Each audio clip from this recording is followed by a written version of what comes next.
You're staring. I am. Why? Because you look different like this. Like what? Like you forgot to be afraid of me. I'm not afraid of you. I know, you're afraid of how much you want this. I've wanted things before. I've never wanted something I was also terrified to keep. Tell me what you're afraid of. That one day you'll realize that I'm easier to want at a distance. I chose to walk across the room. Maya. I know. Stay. I already am. He was tall. That was the first thing I registered when Sloane opened the door.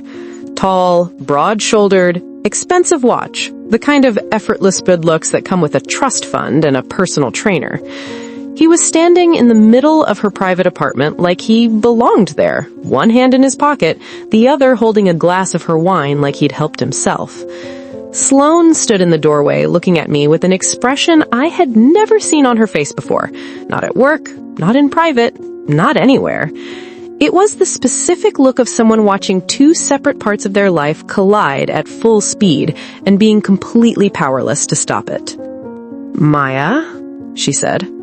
"I can come back," I said immediately. "No. Fast. Firm. Don't." The man looked between us with easy curiosity. He smiled, relaxed, untroubled, the smile of someone who had never once in his life felt like he was standing in the wrong room. "You must be a colleague," he said pleasantly. "I'm Carter Whitfield." He paused just long enough for the name to land. "Sloane's brother." I blinked.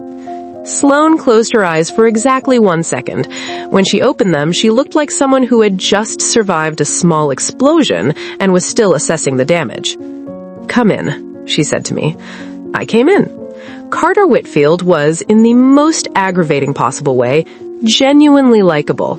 He poured me a glass of wine without asking, same bottle he'd helped himself to, which earned him a look from Sloane that could have stripped paint, and settled back onto the couch with the complete ease of a man who had been annoying his sister in small apartments his entire life.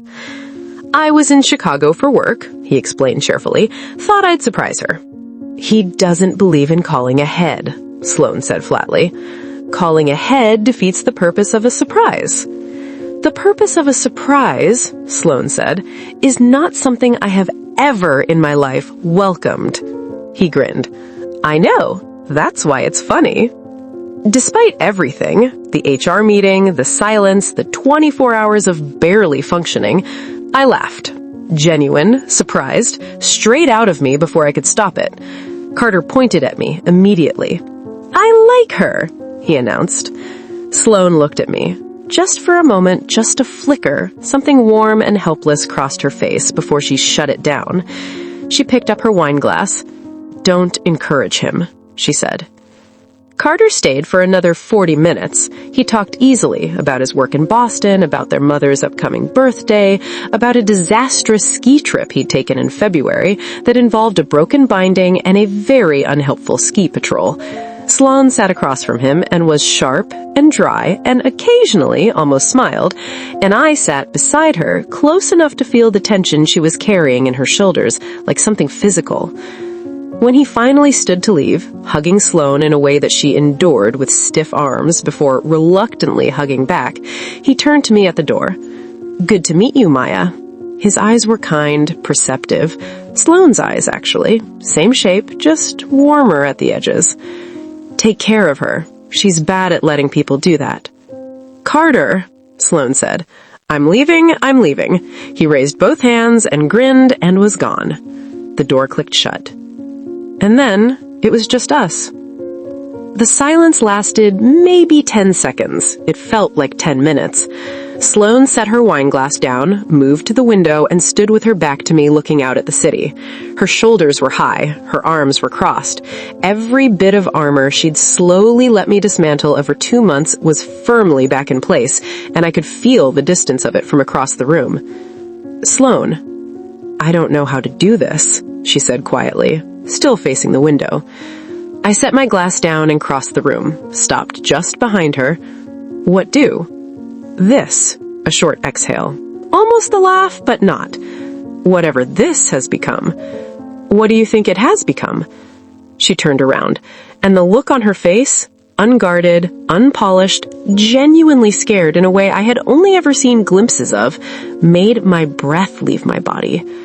Something I can't categorize, something I didn't agree to. You agreed to Friday nights. Yes, I agreed to Friday nights. She looked at me steadily. I did not agree to caring whether you were okay every day of the week. I did not agree to sitting in an HR office and feeling actual fear. Not about my job, Maya. About you. About what it would mean for you. Her jaw tightened. I don't do that. I'm not built for that. Maybe you're more built for it than you think, I said quietly. She shook her head, looked away. I reached out and touched her face, just my fingers against her jaw, turning her back gently. She let me. That alone told me everything. I'm not asking you to be different. I'm asking you to stop pretending this is still just an arrangement. Her eyes searched mine. I could see her fighting it, the instinct to step back, rebuild the wall, protect the careful life she'd constructed brick by careful brick.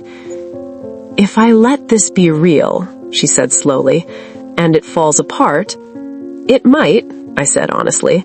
I can't promise you it won't. A long silence. Her skin was warm under my fingers. That's a terrible sales pitch, she said finally. I laughed. She laughed too, low, reluctant, real, and I felt the wall come down another inch. I leaned in and kissed her, soft, unhurried, nothing like our usual, none of the charged energy of the dynamic we'd built, just two people deciding to be honest with each other. She made a small sound against my mouth, something between a sigh and a moan, and her hand came up to grip the front of my shirt like she needed something to hold on to. When we broke apart, her forehead dropped against mine. I don't know how to do this the normal way, she whispered. Neither do I. We'll figure it out. She pulled back just enough to look at me. Something had shifted in her face. Still scared, but quieter. Chosen. There's something I need to tell you, she said. Her tone made my stomach drop slightly. Okay. She stepped back, reached for her phone on the side table, turned the screen toward me. It was an email, sent at 4:17 that afternoon from the Vantage Executive Board. I read the first two lines and felt the floor tilt. Ms. Whitfield, following a review of the recent HR matter, the board has determined that a structural restructuring of the creative department is necessary. We would like to schedule a call to discuss your options, which may include... They're pushing her out, Sloane said quietly, or they're going to offer me a choice. Step down as creative director, or... She stopped. Or what? I asked, though I already felt the shape of the answer forming in my chest like something cold. She looked at me steadily. Or you go, Maya. They want one of us gone, Maya, and I think they've already decided which one they'd prefer to keep. I read the email 3 times. Each time, the words rearranged themselves into the same impossible sentence. One of us had to go, and the board had already made up their minds which one they wanted to keep. Sloane had spent 10 years building Vantage's creative department, from a mid-tier operation into something that won actual awards. She was irreplaceable, and everyone knew it. I was a junior employee who'd been there 4 months. The math wasn't complicated. Say something, Sloane said. I set her phone down on the table carefully, like it was something that could break.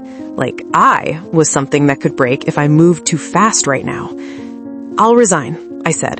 Tomorrow morning. Clean, no drama. I'll tell them it's personal. No. Sharp. Immediate. Sloane! I said no. She took the phone off the table and set it face down, like she couldn't stand looking at it.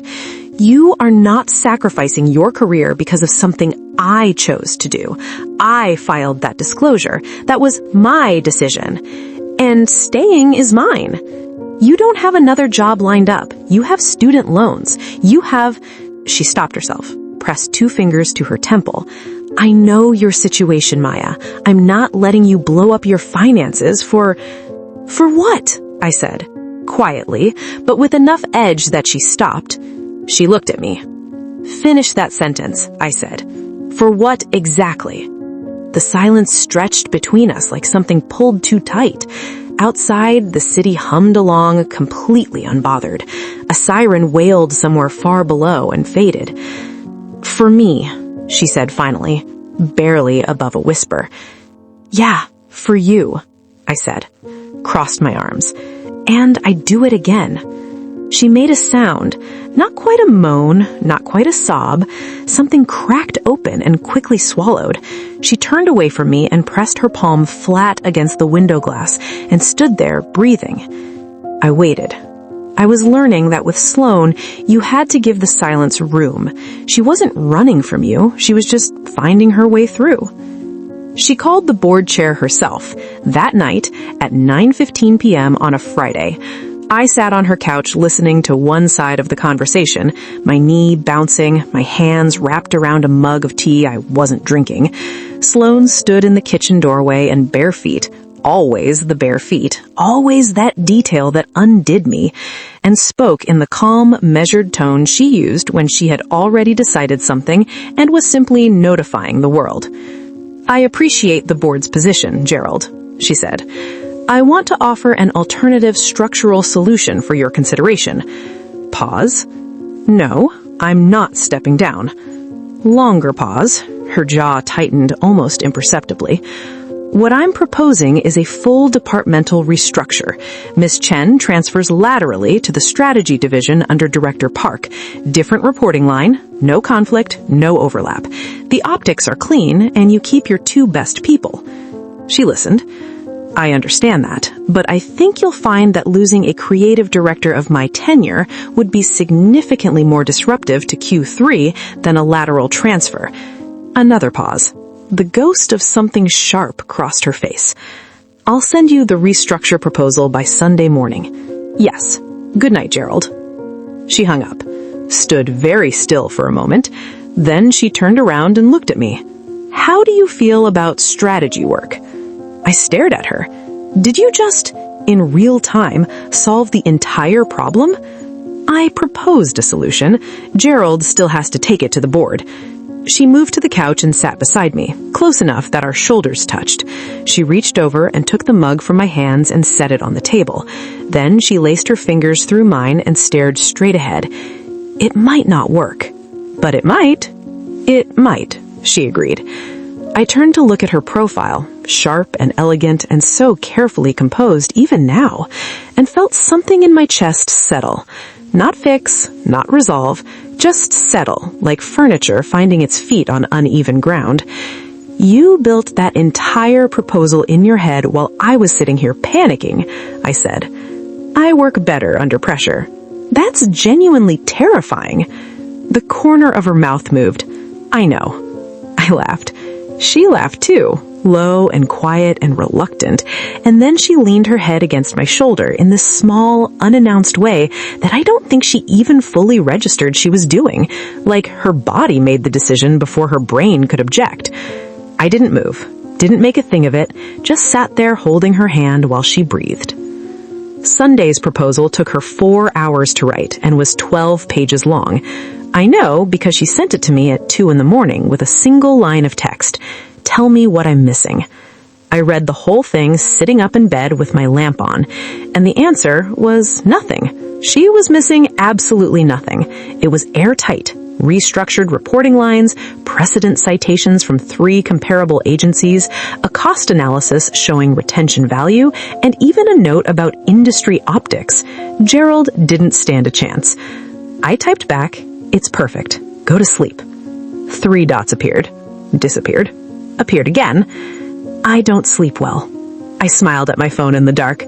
"I know. Try anyway." A long pause. "Thank you for not leaving." I stared at those 4 words for a while, thought about everything packed inside them. The armor, the bare feet, the private apartment, the HR office, the laugh I'd only ever heard in the dark, the hand against the window glass, and the 12-page proposal sent at 2 a.m. to the one person she trusted to tell her the truth. "You'd have had to work a lot harder to get rid of me," I typed back. The response came fast this time. No dots, no pause. Noted. The board approved the restructure on Tuesday. I got the formal transfer notice at 10:15. My new desk was 2 floors down. My new boss was Director Rachel Park, who was warm and direct and looked nothing like Sloane. I packed my small collection of desk things into a tote bag, a succulent, 2 pens, a sticky note Danny had left that said, "Don't be a stranger," with a drawing of a muffin, and rode the elevator down. Sloane was in a client meeting when I left the 14th floor. She didn't come out to say goodbye. I hadn't expected her to. But when I got to my new desk and opened my laptop, there was an email waiting, sent from her work address, time-stamped 3 minutes ago, subject line, blank. The body had 2 sentences. "You were the best thing that walked through my department. Don't let Rachel take credit for that." I read it twice, then pressed my lips together to keep from smiling in a way that would have required explanation, and got to work. That Friday, at 8 o'clock, I stood outside the burgundy door. She opened it before I knocked, like she'd been listening for my footsteps. She was in the white shirt again, bare feet, hair down, the undone version of herself that the rest of the world never got to see. She looked at me for a moment in the doorway. "Different floor?" she said. "Different floor," I agreed. "Same Friday." She stepped aside and let me in, and somewhere in the space between the threshold and the lamp-lit room, between the woman who ran a department and the woman who opened this particular door, between the arrangement we'd made and the something real it had quietly become, we both exhaled. "I made dinner," she said, closing the door. I turned around, genuinely surprised. "You cooked?" "I followed a recipe." Pause. "Most of it." "Which part did you skip?" "The resting time. It seemed excessive." I laughed, loud, real, all the way from my chest, and she watched me with that expression she'd started letting me see. Warm, unguarded, quietly, carefully happy. "Come eat," she said, before I decide the whole thing was a mistake. I followed her into the kitchen. It smelled incredible, and for the first time in months, everything felt exactly the right size.